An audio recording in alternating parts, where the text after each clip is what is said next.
Assalamualaikum warahmatullahi wabarakatuh dan salam sejahtera. Yang dihormati para pensyarah, para panel jemputan dan para hadirin sekalian.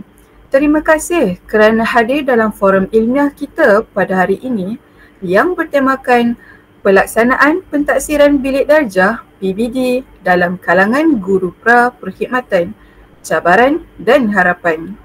Forum ini berasaskan kajian yang dilaksanakan oleh Ilhavanil Narisamy dan Sharon Lee Lehong pada tahun 2023 yang mengkaji tahap pemahaman, pelaksanaan dan pelaporan PBD dalam kalangan 218 orang guru pra-perkhidmatan di IPG Kampus Ilmu Khas.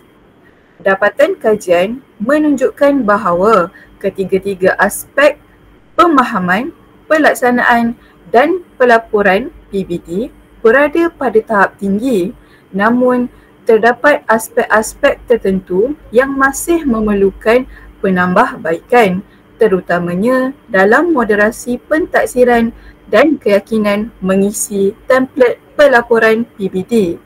Baiklah para hadirin, izinkan saya memperkenalkan ahli panel kita pada hari ini.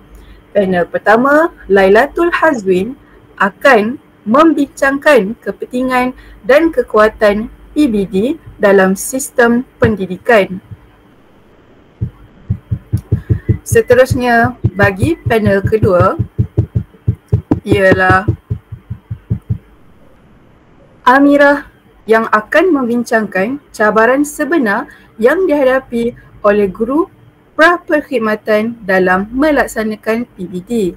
Akhir sekali, panel ketiga iaitu Aisyah Umairah yang akan mengemukakan cadangan penambahbaikan dan hala tuju masa hadapan pelaksanaan PBD. Tanpa melengahkan masa, mari kita mulakan sesi kita. Panel 1, bolehkah pihak panel jelaskan mengapa PBD dianggap penting dalam PDP dan bagaimanakah dapatan kajian menunjukkan tahap pemahaman guru pra-perkhidmatan terhadap PBD? Baiklah, terima kasih moderator. Pentaksiran bilik darjah ataupun PBD merupakan pentaksiran berterusan yang berlaku sepanjang proses pengajaran dan pembelajaran. Ianya merangkumi tiga bentuk utama, iaitu pentaksiran untuk pembelajaran, pentaksiran sebagai pembelajaran dan pentaksiran tentang pembelajaran. PBD memberi peluang kepada guru untuk memahami perkembangan murid secara lebih komprehensif, merangkumi pengetahuan, kemahiran serta nilai dan sasiah. Menurut kajian yang menjadi asas forum kita, guru pra-perkhidmatan menunjukkan tahap pemahaman yang tinggi dengan min 4.39. Ini menunjukkan bahawa mereka telah memahami konsep asas pentaksiran formatif dan sumatif. Mereka bukan sahaja mengetahui definisi, tetapi memahami bagaimana PBD dapat membantu murid meningkatkan pembelajaran melalui maklumat rahsia berkesan. Sebagai contoh, melalui pemerhatian, soalan lisan, refleksi dan tugasan ringkas, guru dapat mengesan tahap penguasaan murid dengan lebih cepat. Maklumat tersebut kemudiannya membantu guru merancang intervensi seperti pemulihan ataupun penggayaan. Secara keseluruhannya, PBD membawa peralihan minda daripada budaya peperiksaan kepada budaya pembelajaran selaras dengan aspirasi Pelan Pembangunan Pendidikan Malaysia 2013 hingga 2025. Terima kasih, itu sahaja daripada saya.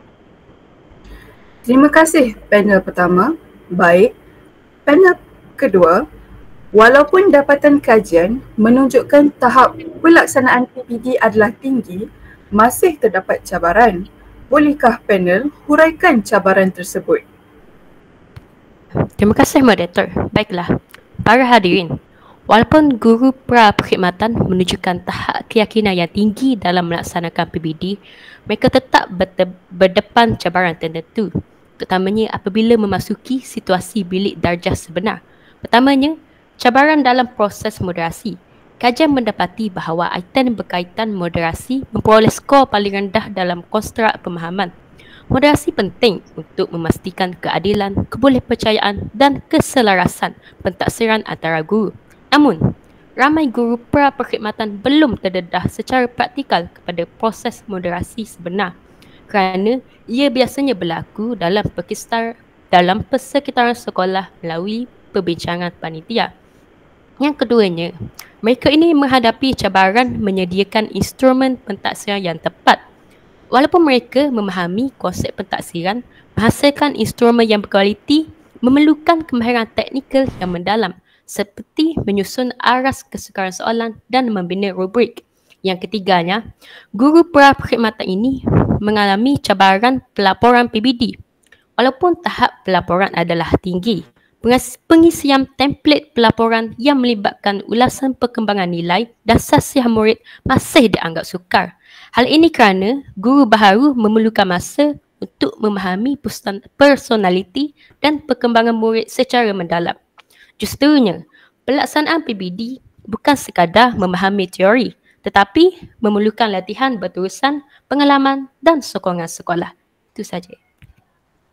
Terima kasih panel kedua. Panel ketiga, apakah cadangan penambahbaikan yang boleh dilaksanakan bagi meningkatkan pelaksanaan PBD? Terima kasih moderator. Bagi mengatasi cabaran yang telah dibincangkan, beberapa langkah penambahbaikan boleh dilaksanakan.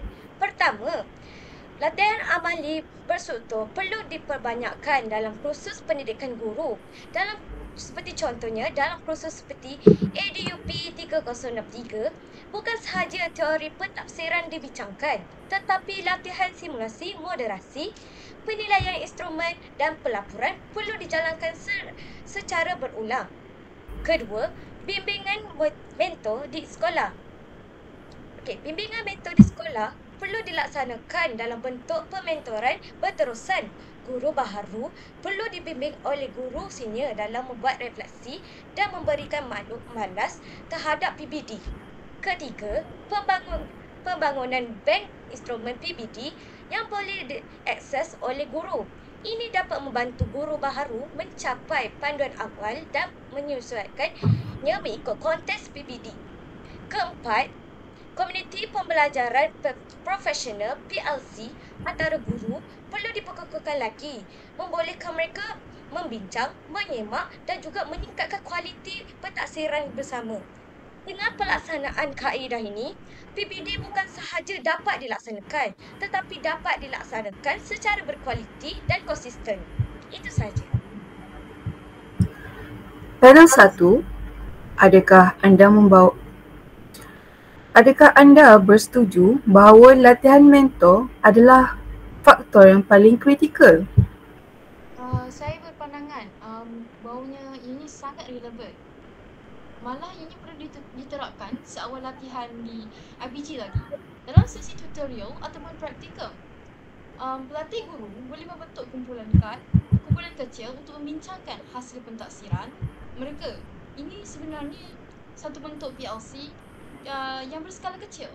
Apabila mereka ditempatkan di sekolah kelab, budaya ini dapat diteruskan dan ia dapat membantu mereka untuk menyesuaikan diri mereka dengan budaya profesional sebenar dan juga meningkatkan keyakinan terhadap pelaksanaan PBD. Seterusnya,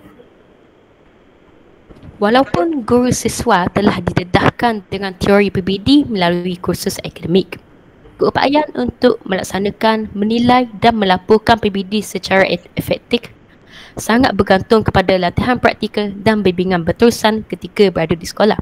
Dalam konteks latihan praktikum, mentor bertindak sebagai pembimbing pedagogi, penyelia kepada pelaksanaan PBD sebenar, pemberi maklum balas profesional, model amalan terbaik, pentaksiran formatif dan sumatif. Akhir sekali, bimbingan mentor ini membantu menjembatani jurang antara pengetahuan teori di kampus dan realiti bilik darjah sebenar. Namun begitu, tanpa pengurusan masa guru yang baik, pelaksanaan tetap sukar walaupun bimbingan mentor diberikan. Hal ini kerana latihan mentor hanya mampu membentuk kefahaman dan kemahiran, tetapi keupayaan guru mengatur strategi PDP, menyediakan instrumen pentaksiran, memberi maklum balas dan merekod perkembangan murid dalam tempoh tak memerlukan pengurusan masa yang efektif.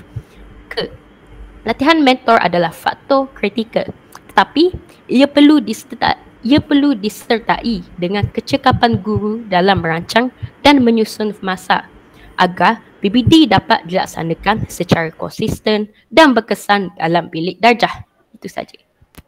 Oleh itu, pembudayaan komuniti pembelajar profesional PLC haruslah dilakukan dalam kalangan guru. Melalui PLC, guru-guru dapat berbincang, menyemak dan juga menilai semula amalan PBD mereka secara kolaboratif. Perbincangan refleks ini bukan sahaja dapat mewujudkan standard pentaksiran yang seimbang, namun malah menggalakkan perkongsian amalan terbaik, justru meningkatkan kualiti pentaksiran di peringkat sekolah, seterusnya di peringkat nasional. Okey, itu saja. Sebagai kesimpulan, kajian menunjukkan bahawa guru pra-perkhidmatan mempunyai asas yang kukuh dalam melaksanakan PBD. Namun, kejayaan sebenar pelaksanaan bergantung kepada latihan praktikal, bimbingan dan sokongan di sekolah. Dengan itu, saya mengucapkan terima kasih kepada semua ahli panel dan para hadirin. Sekian, wabillahi taufiq wal hidayah. Wassalamualaikum warahmatullahi wabarakatuh. Waalaikumsalam. Ui.